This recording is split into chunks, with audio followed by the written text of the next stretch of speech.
Bonsoir. Vous allez bien? Toujours et vous? Oui, très bien. De quoi parlons-nous aujourd'hui? Howard Fast, Sylvia. Très bien, c'est quel genre? Un polar. C'est quelle maison d'édition? Rivage Noir, donc. Et c'est combien de pages? 295. Très bien. Il est dans le top 50. C'est pas avec Marc Toesca. Tu connais le top 50? Non. La vieille émission sur les musiques. Ah oui. Ah. Oui, oui, oui. Il est top 50 des meilleurs romans noirs, polar, thriller, policiers au monde. Donc c'est pas n'importe quoi. Parfait. Tu disais, Oui. il a 63 ans. Oui, exactement. C'est un classique, donc. Très bien. Howard, qui es-tu? Howard, on en a déjà parlé dans La Oui. Dernière Frontière qui se trouve ici. Mhm. C'est un auteur américain né à New York en 1914. Malheureusement décédé en 2003 à Greenwich. Donc Howard Fast, c'est un mais alors très grand auteur Oui. américain, voire même dans le monde. Bon, il est passé de mode, hein, parce que c'était avant, mais il suffit de plonger dans un de ses bouquins et on comprend de suite de quoi il est capable. Voilà, en tout et pour tout, il a 41 livres. Mhm. À retenir Sylvia, La Dernière Frontière, L'Ange déchu et aussi La Poudre aux yeux. Très bien. Oui, à savoir Oui. que Sylvia a été écrit sous le pseudonyme de E.V. Cunningham. Oui. Voilà, et il en a écrit pas mal sous ce pseudonyme-là. Exactement. Donc, bien, une fois qu'on a dit ça, on va passer au niveau du pitch. au sujet sérieux. Veux-tu, Ah non, attends, puis-je... moi, je ne l'ai pas encore lu. Ah, nous allons suivre un détective privé. C'est un homme qui va s'engager maritalement avec une femme qui veut connaître son passé. Parce que dès qu'on lui pose des questions sur ses origines, son lieu de naissance, ses parents, bref, c'est le mutisme. Elle est muette comme une tombe. Très bien. Voilà. Et donc lui, il est milliardaire et donc il se dit, bon, je veux pas me marier avec n'importe qui, donc j'engage un détective privé. Et ce détective privé, qui est le personnage principal de ce roman-là, à partir d'une photo et d'un poème, va essayer de retracer tout le passé de cette jeune femme. Très bien, qui est donc très mystérieux. Donc Sylvia, hein, évidemment, la jeune femme, c'est Oui. Sylvia. Voilà. On l'a bien compris. Alors, as-tu aimé? As-tu trouvé ça long ou pas? Parce que bon, 280 pages, ça va. Ah, c'est remarquable. Remarquable, j'en parlais déjà dans une autre vidéo. Je disais que c'était remarquable en tout point. Bah, c'est totalement ça. Voilà. L'écriture, voilà. S'il y a une chose à... Parce que le scénario est somme toute assez classique. Hein. Un détective privé qui a une mission, qui va la remplir ou non. Évidemment, rebondissement.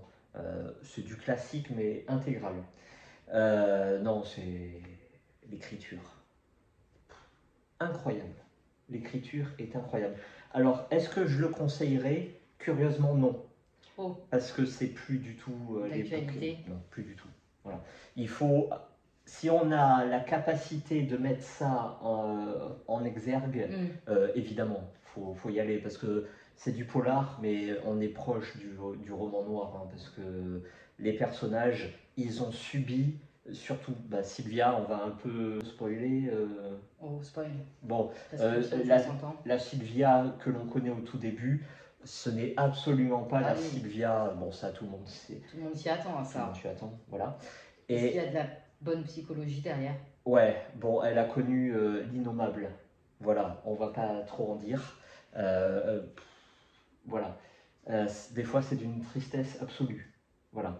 Mais ce qu'il y a de magique et ce qu'il y a de fabuleux dans ce bouquin-là, c'est que le fameux détective privé, avec 2 fois, avec rien, 3 fois rien, il réussit à tout trouver. Il en apprend des vertes et des pas mûres, comme on dit. Très bien. Voilà. Il n'a jamais vu en vrai. Et ce qui est incroyable, cette femme qui a connu le pire, il va en tomber amoureux. Oh. Et ça, c'est beau. Ce qui est beau là-dedans, c'est la noblesse des sentiments. Personne ne joue, personne ne triche, personne ne ment. C'est la vraie vie, la vie qui te met à genoux à chaque fois. C'est un personnage noir, très noir. Il a beaucoup de recul par rapport à lui-même, mais il se dit salopard, le dernier des hommes. Déjà, pour accepter cette mission-là, pour lui, il est comme si c'était une prostituée, tu vois. Il se prostitue pour $1000, tout ça pour briser des vies. Et à chaque fois qu'il en apprend un peu plus, c'est de plus en plus sombre, de plus en plus désastreux. Et lui, il digère ça, et au bout d'un moment, il en a plein le dos. il en a plein l'âme, il en a plein le cœur, tu vois. Il en peut plus. De tout ce qu'il découvre, il en peut plus. D'accord, Et c'est trop. c'est trop, et c'est pour ça qu'il en tombe amoureux. Est-ce que ça va être, ce personnage-là, est-ce que ça va être une catharsis pour elle comme pour lui? Est-ce que ça va être sa roue de secours ou pas? Est-ce que ça va être une rédemption ou pas? Bon, tout l'enjeu du bouquin est là-dedans, Et là. je vais m'arrêter là. Le conseil à tous ceux qui ont une solide culture quand même, qui ont connu pas mal parce que d'un point de vue du style, compliqué. Point de vue vocabulaire, compliqué. Point de vue de la longueur des phrases, des chapitres, des sentiments, des pensées, compliqué. Point de vue de l'enquête, compliqué aussi. Il faut suivre parce qu'il va se balader à gauche, à droite, il va parcourir le monde, il va parcourir les époques, parce que la Sylvia, il va faire connaissance avec, d'un point de vue distancié, dans le temps. C'est-à-dire qu'il va retrouver sa trace, elle a 9 ans. Et on va vraiment brosser toute son existence. Donc c'est pour ça qu'il y a pas mal de changements de lieu, d'époque, de personnages. Voilà. Merci beaucoup pour ton avis très complet et constructif. Moi je lui mettrais 9. Ah ouais, Ah ouais, 9 sur 10. c'est proche de la perfection là. Ah ouais. Il y a juste un tout petit bémol à la fin. Ça devient un peu long. Mais ces longueurs-là amènent à l'apothéose à la fin. À l'apothéose. Apothéose. D'accord. Voilà. Sont importantes. Moi, je ne pensais pas que ça allait finir comme ça. Et ça finit de la meilleure façon possible. Pas dans le sens positif, hein, pas dans le sens happy end, mais dans tout ce que tu as appris, tout ce que tu as connu, tout ce que tu as apprécié et détesté de ces personnages-là. La fin est d'une logique implacable. Ça ne pouvait pas finir autrement. D'accord. Je suis clair ou pas? Oui, très clair. Du coup, mais est-ce que du coup, tu l'as prévu, cette fin-là? Non, comme pas ça du ne tout. peut pas finir autrement. Pas du tout. Moi, j'avais prévu une autre fin, et c'est vrai que ma fin-là était à la limite plus triste. Donc n'en dites pas trop. Parce que c'est noir, hein, donc tu te dis forcément à la fin c'est noir. Oui. Mais là, c'est d'une noirceur nuancée. Il y a quelques petites touches de rose. Ah oui. Ah, je vais pas trop en dire. Voilà. Ok, très bien. Merci beaucoup. Est-ce que tu vas le lire ou pas? Est-ce que ça t'a donné envie? Est-ce que tu m'as donné envie? Bien sûr.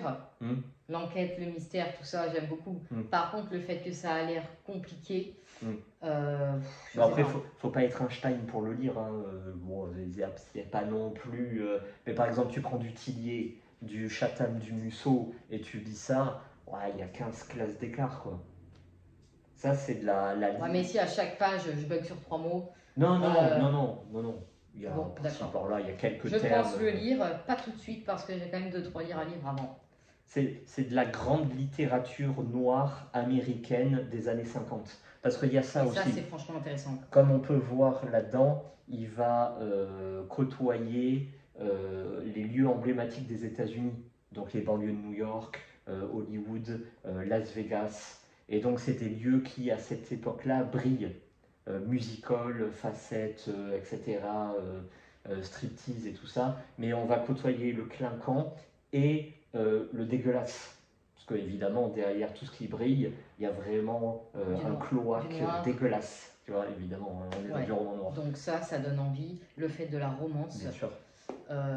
Derrière l'enquête, parce qu'il mène l'enquête, qu'il a des sentiments, oui, ça donne envie. Parce que c'est plus les livres de romance d'aujourd'hui.